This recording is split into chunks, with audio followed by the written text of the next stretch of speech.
and pork sausages. Yummy! Good morning everyone! Nagluto po ako ng pasta sauce. Nilagyan ko siya ng pork ribs at saka pork sausages.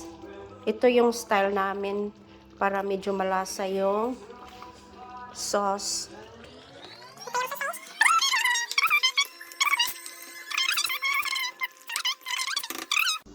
Ito yung pasta na gagamitin ko, fusilli calabrese. Kung sino mang hindi nakatry nito, i-try nyo. Masarap tong pasta na to. So, kumukulo na yung tubig ko. So, ready na. Ready na yung pasta ko.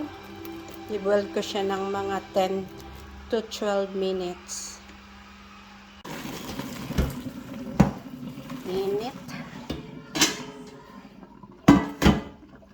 So, binalik ko na siya sa pot na wala ng tubig. Tapos, ready na lagyan ng pasta sauce. So, marami ng sauce. So, i-mix na natin.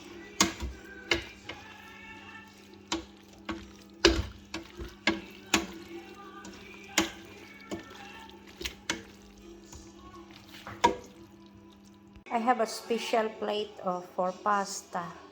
May nakalagay dyan spaghetti, linguine, tortellini, rigatone, fettuccine, lahat ng pasta. Na yung pasta ko.